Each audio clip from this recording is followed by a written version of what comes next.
Principle One. And I almost wonder that One More book that we were talking about. I wonder if that's where he found his inspiration, because principle number 1 is always take the second step.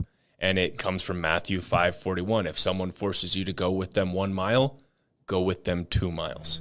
I like which that. is the one more mentality. It is. So go a little further, always do more than anticipated and expected, surprise others by paying attention to the little things that others don't, be different. And yeah, very, very interesting, because there's so many times that you're starting a business, you're going through a challenge, and you just kind of want to be done. You just want to hang it up for the day, hang it up for the weeks, cut off, and this happens to you. How often are you working on your business, you're sitting there in front of your computer, and all of a sudden, I'm going to go to ESPN.com, or I'm going to go to social media and just mindlessly scroll, not doing it for any purpose. It's not productive. It's not helping my business. It's not solving the problem and the challenge right in front of my face. I just want to kind of get away from it.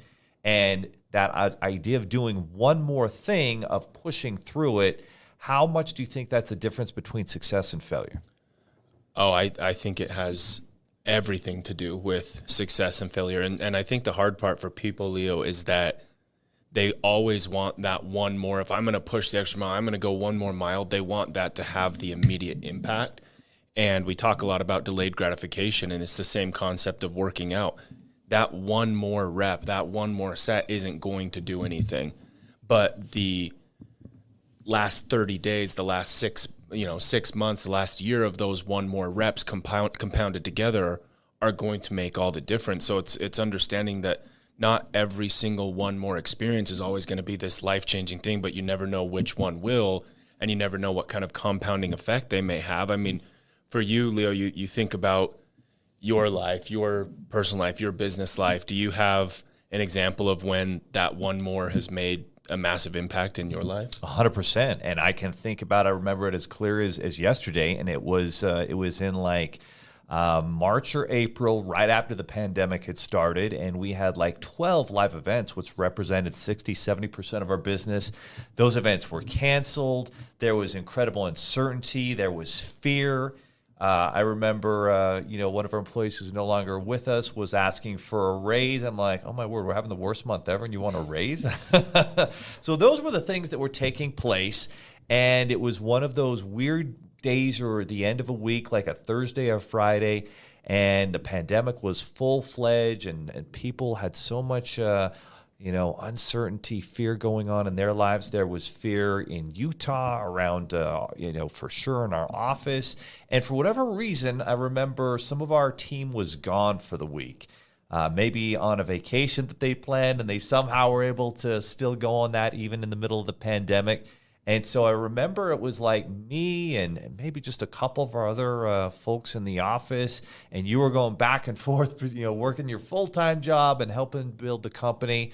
And there I was, and I'm like, oh man, I'm supposed to go sit at home, right? We're not even supposed to be in the office. And so, but I'm like, you know what? There's got to be, there's probably some deals there that I can call. And so I looked at some of our deals that were pre-approved, that were good deals. And I'm like, why didn't these move forward? So I started calling through them and texting them. And I called this lady named Jen, one of the sweetest ladies ever. She answered, and she had come to us from a lead source who was teaching people how to start CBD businesses. And so I said, wow, you've got this great pre-approval. It looks like we just need to get this one credit card paid down, and you'll qualify for a bunch of money, can get this business off the ground, and you can start your CBD business. And she said, well, actually, I'm not really interested in doing that CBD business. And so I was like, oh, bummer, maybe she doesn't want funding now. And then she's like, but I've got this new Amazon business idea, and there's a training course, and you need money for inventory, and this is exactly what I need. I said, perfect, great. Here's what we're going to do. We're going to get you a loan. We're going to pay that card down. Your credit score is going to jump 30, 40 points, and then we'll get you a bunch of money at 0% interest up to 18 months. So she was super excited. We went through the process, and she was literally like the last call. I was just, I got to call one more. I can't go until I find that deal. There's a deal in here. I got to find it before I go home. And she turned into a deal. Not only did she turn into a deal, But she said, hey, I've been working with this couple that's teaching me how to build an Amazon business. They just had a baby. They're really cute, awesome people. And I'm like, oh, cool. What's their name? What's the name of their business? It's Steven and Chelsea. I'm like, I started looking it up. I started messaging them. And about a month later, we did a conference call. And then a couple months after that, you were golfing in St. George and you did a big online workshop for this group. We had a record month in July, like 4 months after the pandemic started. And every month after that, we grew and grew and grew. And so that one more was literally, I think, the difference between success and failure. Yeah, absolutely. And you think about that one more, Leo, and the kind of revenue that it's generated for our company. It's literally given us the ability to hire a handful of people. It's given those people the confidence to start families, to buy homes, and it all ties back to that decision, that time to make that one more phone call, and the one more mentality is it's habitual, right? You've got to get into the habit of extra effort. And, even for those of you that feel like, I don't have that awesome example like Leo just shared, sometimes the fact that you always take one more step, you always go one more mile is helping you more than you realize when you're facing trials and you're facing hard times in your life. Mentally, you can get through this because you've pushed yourself to limits. You've gotten over and gotten through hard things and trials in the past. So I think principle one, take the extra step, is imperative for entrepreneurs. So let's move on. Principle number 2. This is my favorite. The golden rule. It works if you work it. So that being said, funny enough, we actually did a training on this last night when people are saying, Ty, how are you finding clients for the employee retention credit? What are you doing? I say, well, I'm practicing what I believe, what I call reciprocity, which kind of is the golden rule. You scratch my back, I scratch yours. So it's the concept of I'm going and supporting other businesses, and guess what? Shockingly, they want to support me back. It's do unto others as you'd have them do unto you. That's the golden rule, right? Give us some examples, because you had some awesome examples that you and Marie, your wife, were doing to help these business owners. And I think a lot of you, of course, are in the business finance space. Maybe you're in one of our funding partner programs, or you're a coach, consultant, trainer. I thought this was super powerful, how we don't realize how many small businesses we actually engage with on a weekly basis, and how easy it can be to just help them, whether it's with financing or just trying to be helpful, whatever product service you offer, finding a solution for them. And I just felt it was simple yet powerful how you guys are doing that. Yeah, I mean, I think about the golden rule in business, and there's 2 different examples that come to mind and how this has impacted me. The first one actually comes down, I do a lot of real estate and home projects and whatnot, and Juan, who's actually done some work for you, he's become a really, really good friend of mine. And the very first project he ever did for me, he finished working one day, and I go outside, and he just kind of looked bummed. He looked a little upset, and he said, yeah, I sing on the side. He does like mariachi stuff, and he's a performer, and all of his singing he does from an iPad. Like that's how he sees his lyrics, I guess, is what you'd call it. And so he's all bummed because his iPad got smashed that day. So I got thinking, you know what, he's finishing the job, and the next day or two, I know he doesn't have a lot of money. I'm going to go buy him an iPad and give it to him as a bonus once he finished the project. And so this, again, the very first project he ever did for me, and I bought him an iPad and surprised him with it, and he damn near was crying when I gave it to him. But we have since then become fantastic friends. He does work for me at a fraction of what other organizations would charge me, or other contractors would charge me. He's constantly bringing new deals, new ideas. Like there's just a lot of synergy there. And it was me doing a kind act that impacted Juan, and now we're friends, and I get great deals, and I think we'll work together for a long time. So that's how it's helped me in the real estate realm. But from what we were talking about last night with the ERC, it's even something much more simple than that. What we're doing is my wife and I will go to a restaurant, we'll order something, and then once we're done, we go home, we're going to send that restaurant a direct message and say, hey, we went there last night, we ate this, it was fantastic, compliments to the chef type thing. By the way, we really loved your restaurant and what you're doing. We want to help out. Have you gotten the employee retention credit? Do you know what that is? And we're getting a lot of responses. Thank you so much. I'm glad you loved it. And guess what? Now they feel there's trust, there's relationship, and they're more than happy to go forward and work with us. It's the golden rule. 100%. And just looking for a way to help someone. And sometimes you get on one of those calls with someone who could be a potential strategic partner or client, and you get on there and you learn pretty quickly, well, actually, you're not going to be able to help them for whatever the reason is, but you still do help them. You still, as a successful business owner, as someone who's maybe a little bit further down the path in the journey, you give them some sort of solution to whatever problem that they're dealing with, even though you're not going to make a dime doing it. And that kind of positive juju, whatever you want to call it, comes back to you, and it comes back to you all the time. And so when you just go into something, how can I help somebody?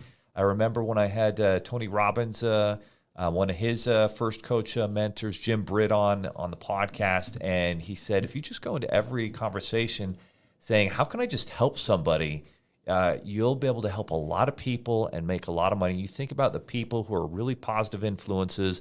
They always just go out to just help somebody. When you do that, that positive karma comes full circle, and it always ends up benefiting you way more than you would ever think. And I think that's a powerful concept that you can live by. Absolutely. I mean, trust is such an important aspect of sales and impacting people. And one of the best ways to build trust is to serve, to help them. And so I love principle number 2. Principle number 3, it's funny. This is something that in all of our sales trainings we talk about as the most important, right? Trust is important. The most important part of sales, in my understanding, is you've got to find the pain. And then once you find the pain, you can get into the why, right? Pain and why have a lot to do with each other. So principle 3 is focus on profit with a purpose. The purpose is your why. You've got to know your priorities, live life, and run your business with purpose and vision, right? I love that word. Vision is so powerful here when we talk about knowing our purpose, but profit is powerful. Profit can be used well, if it's used well, it can lead to both success and the ability to help other people. I know that's something that I feel strongly about. If you're using your profit to help other people, then you're constantly going to find ways to make more profit. I definitely believe in that principle. But, Leo, that's something that you've done a really, really good job on. Like my first day, even coming into the office full time, your visions were all over the wall. I mean, how do you think that's impacted our business? It's so important because we think about, one of the previous businesses that we were involved with that I think is maybe coming to an end here. And it wasn't built on a foundation of values and principles. And that's what's missing in 2023 with so many different families. And right now there's kind of a push to kind of go away from biblical principles. And yet everybody who's built on a foundation of biblical principles, like these are principles for success in life. And so if you don't have your values and principles written down, if they're not on the wall where everybody can see them, then all of a sudden when you're faced with a decision that might go against what you actually stand for, well, now it's a little easier to kind of, maybe we should do this. Maybe it'll make us more money in the short term, but almost always those short-sighted decisions like that go against your values and principles will never work out in the long run. And so you think about, one of our core principles is being accountable, doing what you say you're going to do. It's the first one that we put together and put up on the wall, and that means a lot. And so when somebody comes here to work for us at Seven Figures Funding, they know the compensation plan is not going to change. We're not going to pull the rug out from underneath them. We're going to follow through. And same thing with strategic partners that we work with. Like we're going to follow through and do what we promised we're going to do. And if some extraordinary thing happens outside of our control, we're going to be accountable about it, apologize, and move forward for solutions.